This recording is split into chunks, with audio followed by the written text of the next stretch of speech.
महाराष्ट्र सरकारी nurse federation ने अपनी मांगों को लेकर राज्यव्यापी 24 घंटों की हड़ताल का आह्वान किया। उनकी मुख्य मांग ग्रामीण अस्पतालों में नर्स के पदों की बहाली और पदोन्नति को वरिष्ठता के आधार पर लागू करना है। संगठन ने प्रशासन पर अनदेखी का आरोप लगाया और चेतावनी दी कि मांगों को न माने जाने पर आंदोलन तेज होगा।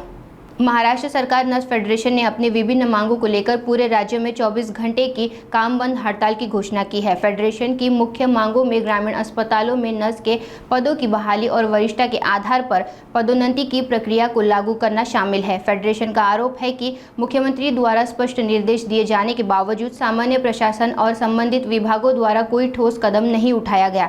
इससे नाराज होकर संगठन ने चेतावनी दी कि यदि उनकी मांगों को जल्द से जल्द पूरा नहीं किया गया तो वे अपने आंदोलन को और उग्र करेंगे। मी राज्य सरचिटणीस महाराष्ट्र गव्हर्नमेंट नर्सेस फेडरेशन। आपण गेल्या अनेक वर्षापासून शासनाकडे मागणी करत आहोत।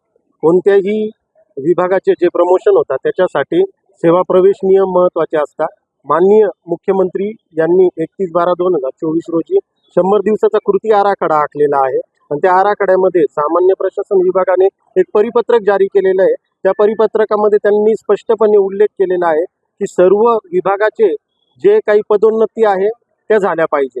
आमच्या ज्या काही परिचर्या संवर्गाच्या पदोन्नत्या आहे सार्वजनिक आरोग्य विभागामध्ये गेल्या 18 वर्षापासून प्रलंबित आहे, तसेच वैद्यकीय शिक्षण विभागामध्ये गेल्या 8 ते 10 वर्षापासून प्रलंबित आहे। यासाठी आपण संघटनेमार्फत बऱ्याच दिवसापासून लढा देत आहोत।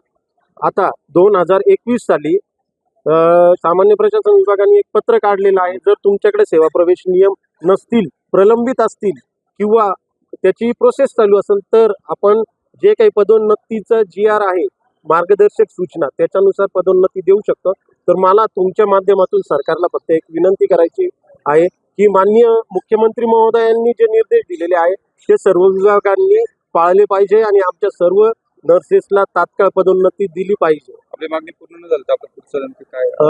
आम्ही कधीही रुग्णास वेठीस धरत नाही आणि आम्ही रुग्ण आमचा केंद्रबिंदू आहे, त्याप्रमाणेच आम्ही सर्व करतो।